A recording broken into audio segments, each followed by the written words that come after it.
Hey guys, Daniel Gillespie here with UponArriving.com, and in this video I'm going to be talking about the difference between Hilton Gold status and Hilton Diamond Elite status. So Hilton Gold status is the mid-tier status for Hilton Honors. It's one of my favorite mid-tier statuses, and that's because it offers meaningful benefits that are also easy to obtain. Hilton Diamond status is the top tier status for Hilton Honors. It's not my favorite top tier status, and that's because it's been a little bit watered down over the past couple of years, and it also doesn't come with some perks like guaranteed suite upgrades. So the benefits that I'm going to be talking about in this video are in addition to the benefits you can get as a lower tier member of Hilton Honors. So for example, Hilton members can get free Wi-Fi, Hilton Silver members and above can get the 5th night free on award stays, so these are going to be separate from those. So first, how do you earn these elite statuses? Well, the first way that you can earn elite status is by actually staying in a hotel room. For Hilton Gold, you'll need in a calendar year 20 stays or 40 nights or 75,000 Hilton Honors base points.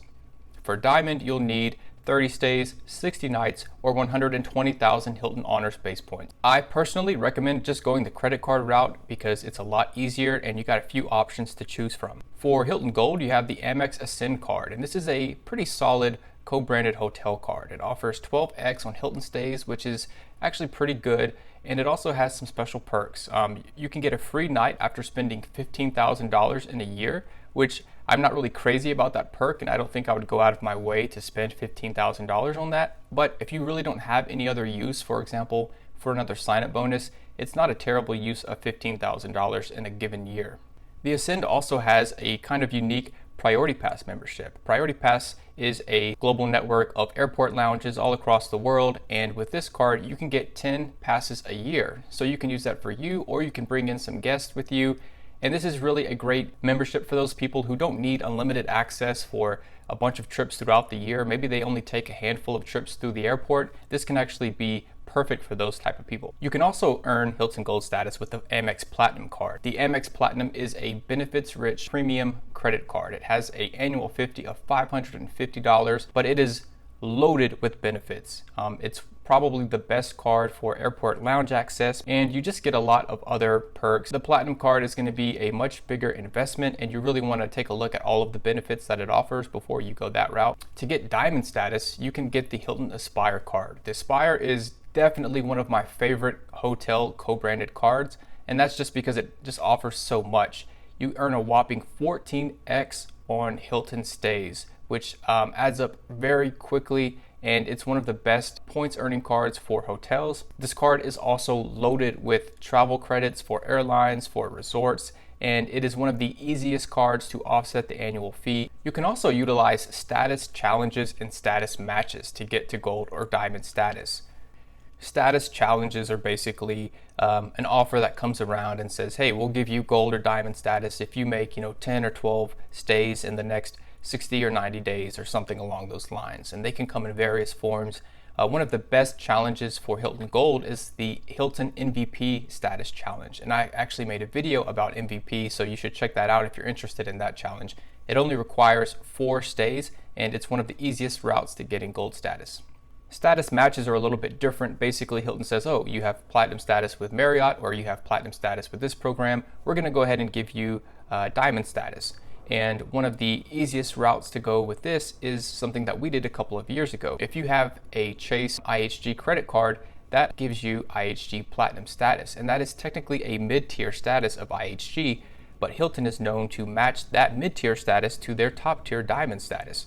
All right, so now let's talk about the benefits of both Gold and Diamond status. The first benefit I want to talk about is breakfast. This is probably the most valuable benefit for Hilton Gold because it's where most of the value is.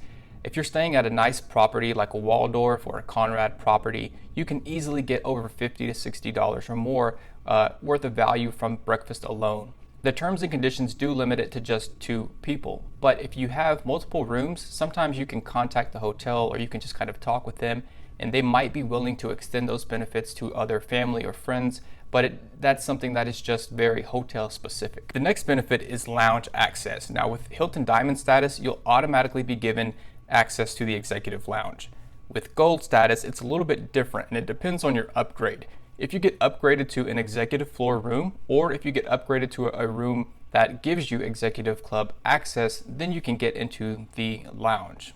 The quality of these lounges really just varies. I've been to lounges that have amazing snacks, drinks, meals, just an all around like great solid setup with beautiful views of the city. And I've been in other lounges where it's basically just a bunch of water and pretzels. And then some hotels don't even have lounges. So the value of this benefit is really just going to depend on which hotels you stay at. And lounge access really is not for everybody. In fact, sometimes Gold members actually have it better when it comes to breakfast. A lot of the lounges will serve breakfast, but some hotels will serve breakfast in both a restaurant located within the hotel and up in the lounge. And a lot of times the breakfast is better in the restaurant. So Gold members actually have it better by taking advantage of their free breakfast versus a Diamond member who may want to go up to the lounge for breakfast. Lounge access can also be really good for people on a budget, okay? So people who maybe they want to skip paying for a meal here and there. Well, if it's a quality lounge, chances are you can definitely put together something to get you through lunch or dinner or even both. It just sort of depends on the lounge and what they're offering. The lounges are also really good for solo travelers or business travelers. You know, a lot of times you're traveling by yourself and it's nice to have somewhere to go where you can maybe mingle or at least just kind of be around other people in the lounge. Now let's talk about upgrades. Now, as you would expect, Hilton Gold is not going to give you as good of upgrades as Hilton Diamond. And right off the bat, I'll just say that no upgrades are ever guaranteed.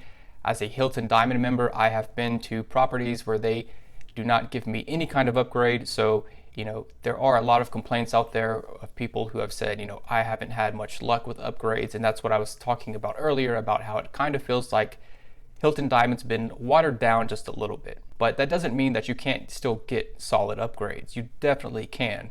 If you look at the terms and conditions for Hilton Gold, you'll see that the terms and conditions are focused on preferred rooms. Now, these are rooms considered to be next best available rooms or rooms with better views, or maybe that they have, maybe it's a corner room, but it can be, as I mentioned earlier, a upgrade to an executive floor room. So generally, as a Gold member, let's say you book a standard room, you might just expect to be bumped up to maybe a deluxe room or maybe a room with like a slightly better view. It sort of just depends. And again, like breakfast, the upgrades are only given for the room of the member checking in. So, you know, you still might be able to get an upgrade for someone else in another room that is on your itinerary, but it's definitely not going to be guaranteed, and it's going to be one of those things that is just hotel specific. The terms for Diamond member upgrades are a little bit different, and they explicitly include upgrades to junior, standard, or one bedroom suites. And they say that upgrades to executive suites and villas are subject to the discretion of the hotel. So you can never really guarantee that you're going to get an upgrade, but there are some things that you can do to improve your chances of getting one. So here are some tips for getting upgrades that apply not just to Hilton, but really to any hotel brand. The first tip is to ask for an upgrade. There are a lot of people, especially newcomers, who just are, freshly branded Diamond Elite members, that they just envision them showing up to the hotel and them rolling out the red carpet and them just getting offered just, endless upgrades to these executive suites.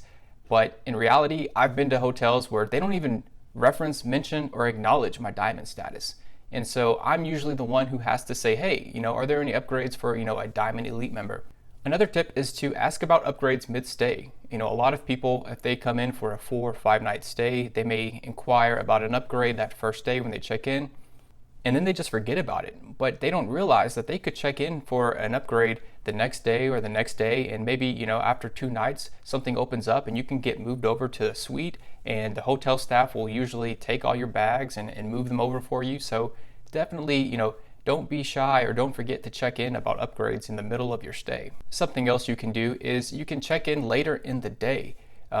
Usually a hotel will have a better idea of what their inventory looks like later on in the afternoon. So, sometimes if you're showing up at 9 a.m. and trying to get an early check-in, that could potentially hurt your upgrade odds. And in that case, you might just want to tell the front desk like, hey, I'm here, maybe we can just store our bags, and can you check about upgrades for, later on in the day. Something else you can do, and this is a little bit more confrontational, but you can check the inventory in real time when you check in. If you believe that you're eligible for an upgrade to the next best room or a suite, and you're checking on the app right as you check in and you see, oh, there's a 1 bedroom suite available right now, and you go to check in and they're not giving you any upgrade, well, then you can kind of mention to them like, hey, I see on the app right now it says there's a 1 bedroom available right now. Can you upgrade me to that? I don't think there's anything wrong with that unless you're sort of like charging them up in a super confrontational way and just like getting pissed right off the bat. I think it's perfectly fine to just sort of call it to their attention like, hey, I think I'm eligible for this. Can you look into this? So now back to the benefits. So the next benefit is the bonus earning potential for these statuses. So gold status is going to earn you a total of 18 times the points whenever you combine your base points with your bonus points. And diamond status is going to earn you a total of 20 points per dollar spent. The value of these points comes down to how you value Hilton points. Personally, I value them at half a cent per point, and that's based on my research and my personal experience and also my preference for redeeming Hilton points at hotels that are more expensive, like the Curio brand or the Conrad or Waldorf. So that's where my valuation is. Yours might be a little higher, it might be a little bit lower, but at half a cent per point, that's like getting 9% back as a gold member and 10% back as a diamond member. But if you have the co-branded credit cards, it's even more lucrative. For example, with gold status and the Hilton Ascend, you're going to earn 30 points per dollar spent, and with the Aspire card, you're going to earn 34 points per dollar spent, which is about 17% back based on my valuation, and that is very good. That's very strong. And what makes it even better though is that Hilton is constantly running promotions. I will say that a lot of times diamond members receive the better offers. So for example, there may be a promotion going on where gold members receive 2 times the points, but diamond members receive 3 times the points. So you also need to factor in the promotional offers you might receive that are going to be better as a diamond member. The next benefit is late checkout. Now, this is one area where Hilton has really not been up to par with the competition, in my opinion. When it comes to Marriott, when it comes to SPG, I've always had very good success getting late checkout around 4 p.m. With Hilton, late checkout usually is like around 1 p.m. Now you can still get it anywhere from probably noon to 4 p.m. or even later in some limited cases, but I've always felt like getting that really late checkout has been more kind of like pulling teeth with Hilton. So my tip for getting late checkout is number 1, to bring it up when you check in. At the front desk, just let them know right off the bat you're going to want late checkout. Odds are they're going to tell you that it can't be guaranteed, and they're going to ask for you to call back on the morning of your checkout day. When you call that morning, what you need to do is tell them that you want a late checkout about 2 hours later than you really need it. So if you need it at 1, ask for it at 3, because they're usually going to meet you somewhere in the middle if they can't stretch it all the way out to 3, and you'll be covered. You also might want to give them a good reason for the late checkout. So maybe something like your flight got delayed or whatever your reason is. Try to make it sound as legitimate as possible versus just telling them like, hey, I just want to sleep in today. So diamond status does have a few additional perks. The first is premium internet. So not every property is going to have a standard and a premium internet offered, but those that do offer high-speed internet, diamond status will get you that for free. Diamond status also has a cool benefit that is a 48-hour guarantee. So as long as you make a reservation outside of the 48-hour window from check-in, you should be guaranteed availability. Now in practice, this does not always happen, okay? There are reports online of people trying to use this perk and essentially being denied due to capacity. So it sort of defeats the whole purpose of having the benefit in the first place, but it can come in handy. So if you're one of those travelers who is constantly attending conventions or large events in cities where the hotels pretty much get sold out in the nearby vicinity for those days or that whole week, this is a great perk that can really add a lot of value. Hilton Diamond also has a really cool perk where they allow you to extend your diamond status if you fail to meet the requirements for it. The problem with this benefit is that it's not available to those who earn diamond status with the credit cards. Instead, you need to have at least 3 total years of diamond status. They don't have to be consecutive, and you need at least 250 nights, which can be paid nights or reward nights, or 500,000 earned base points. Another cool perk of diamond status is that you can actually gift elite status to somebody else. Now, if you've met diamond status and you have 60 nights, you can gift gold status to someone else. But if you've met 100 nights in a year, then you can gift diamond status. So which status is better for you? This really comes down to your personal preferences and needs. I think that if you are like the vast majority of travelers and you just really want a free breakfast, Hilton Gold has you covered. Now, if you want to take advantage of the lounges, then obviously diamond status is going to be more attractive to you. So if you want to maybe save money by constantly eating in these lounges, or you just want that place to relax, maybe grab a couple of drinks or snacks or whatever it is, diamond status is going to be the way to go. Also, if you want better upgrades, if you really value that sort of like luxury element of staying in a suite, whether it's a junior suite or just a standard or one bedroom suite, then Diamond status is going to get you those upgrades more often. And finally, if you need any of the special perks like the 48-hour guaranteed reservations, then you want to give Diamond a shot. But overall, like I've said, I think that Hilton Gold really covers the basis for most people, and I think it would be best suited for most travelers on average. So that's it for Hilton Gold and Hilton Diamond status. I hope that this video helped you better evaluate these two elite statuses to see which one is best suited for you. And if you found this video helpful or useful, be sure to subscribe and hit the like button. Thanks a lot.